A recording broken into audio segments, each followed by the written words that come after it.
Right now, across the United States, 90 million people are living under extreme heat warnings. Temperatures over 100 degrees, cities issuing emergency alerts, power grids straining toward their limits. And underneath the headlines is a machine almost nobody thinks about. A machine that made entire cities possible. That decides where billions of people can live. That keeps the servers running behind every website you visit. A machine so woven into modern life that we only notice it in the exact moment it fails. And that machine is air conditioning. This is the story of how humanity quietly rebuilt civilization around artificial cooling. And what happens now that the system is being pushed harder than it was ever designed to handle. Heat is the deadliest weather phenomenon on Earth. Not hurricanes, not floods, not earthquakes. Heat kills more people in most years than all of them combined, quietly, indoors, one household at a time. For most of human history, the response to extreme heat was simple. People didn't live there, or they lived differently, building thick walls, sleeping outdoors, stopping work at midday. Then, in the 20th century, humanity made a different choice. Instead of adapting to heat, we would delete it. Seal the building, chill the air, carry on as if the outside temperature didn't exist.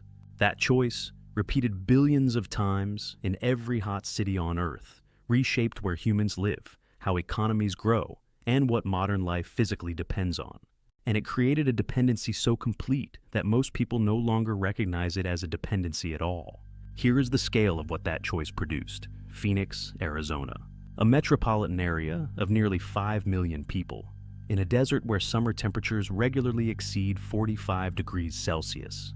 Singapore, one of the richest cities on Earth, built 1 degree from the equator. Dubai, Doha, Riyadh, Houston, Miami. Hundreds of millions of people, trillions of dollars of economic activity, in places where, for most of history, large-scale urban life was physically impossible. None of these cities function without continuous artificial cooling, not less comfortably, not at all. And that is before we talk about the machines. Because it is not just people that need cooling anymore, it is everything the modern world runs on.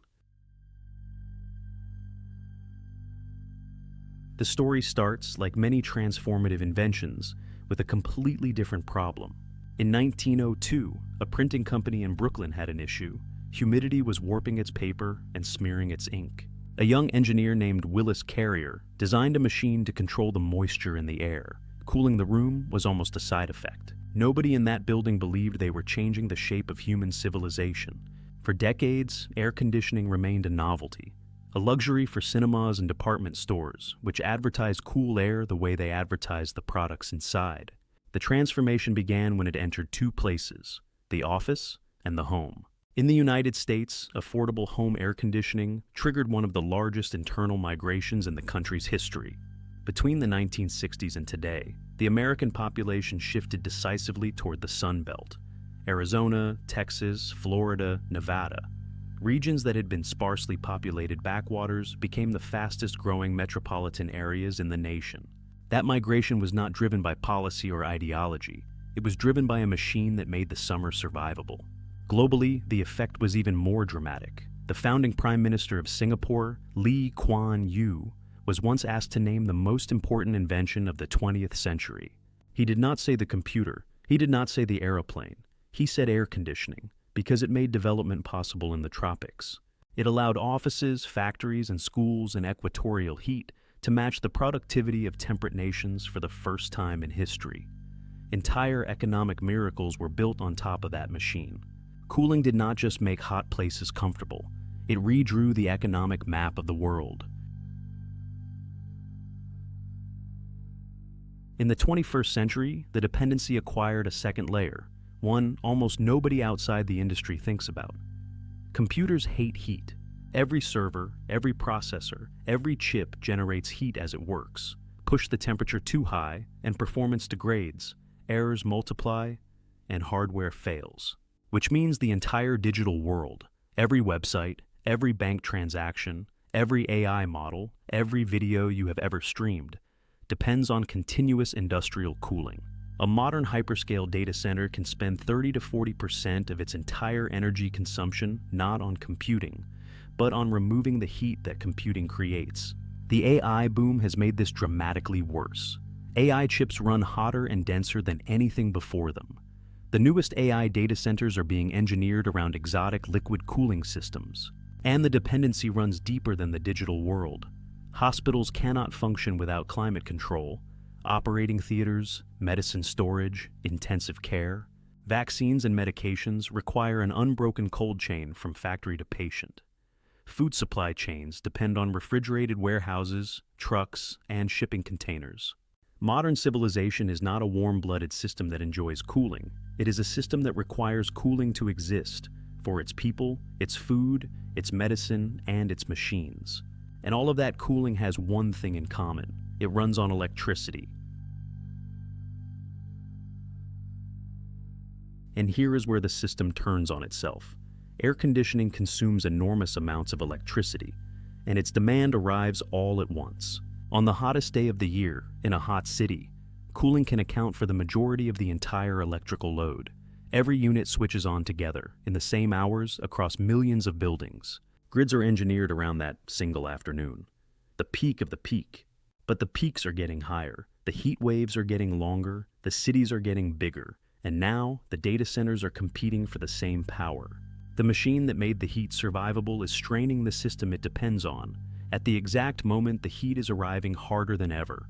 To understand the danger, you need to understand what a heat wave does to a power grid. Demand surges as millions of cooling systems run flat out. At the same time, the grid itself weakens. Power lines sag and carry less current in extreme heat. Transformers overheat. Some power plants reduce output. When the gap becomes unbridgeable, operators shed load, rolling blackouts. And a blackout during extreme heat is not an inconvenience. It is a mass casualty risk. Within hours, sealed modern buildings become hotter than the air outside. They were never built to be survivable without power. The people most at risk are exactly the people least able to leave. Here is the uncomfortable part. The buildings we constructed before air conditioning knew how to handle heat. Thick walls, high ceilings, shade, cross-ventilation, architecture that worked with the climate. Then cooling became cheap, and we stopped bothering. Modern cities in hot regions are, structurally, vast collections of sealed boxes that are only habitable while the electricity flows. We did not just adopt a technology, we deleted every backup we used to have. And global demand is only beginning. Billions of people across India, Southeast Asia, Africa, and Latin America are only now becoming wealthy enough to afford cooling. The number of air conditioners on Earth is projected to roughly triple by mid-century, one of the largest sources of new electricity demand anywhere in the global economy. And each new unit makes life safer for its owner and adds weight to grids that are already straining, while the emissions feed the warming that makes more cooling necessary. A loop closing on itself. There are serious efforts to break the loop. The most immediate is efficiency. Standards that push the market toward the best technology are among the cheapest wins available. District cooling, chilling water at one central plant and piping it through a neighborhood, already cools large parts of cities like Dubai and Singapore far more efficiently. The second effort is rediscovering what we deleted: reflective roofs, shade trees, ventilation corridors, building designs that stay livable for hours or days without power. The third is a fortunate accident of physics. Cooling demand peaks when the sun is strongest, which is exactly when solar power produces the most. Paired with batteries, the technology exists. But the honest assessment is this: the solutions are real, and none of them are deployed at anywhere near the required scale. The dependency, meanwhile, grows every single summer. More people, more heat, more data centers. For the foreseeable future, civilization's exposure is not shrinking, it is compounding. There is a pattern in how civilizations become fragile. It is rarely the dramatic threats that create the exposure. It is the quiet technologies that work so well, for so long, that entire societies reorganize around them, and forget they did. Air conditioning worked so well that we built cities in deserts. It works so well that we place the world's information inside buildings that cook without it.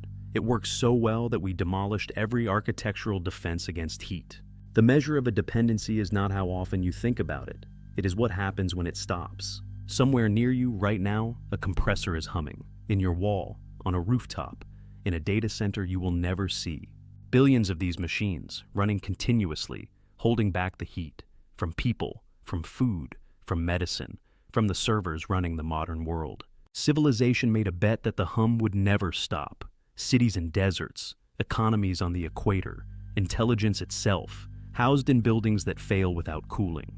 For 100 years, the bet has paid off. Now the heat is rising, the grids are straining, and the machine is being asked to do more than it has ever done, everywhere, at once.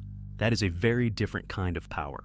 If you enjoyed this, hit subscribe. There's more where that came from.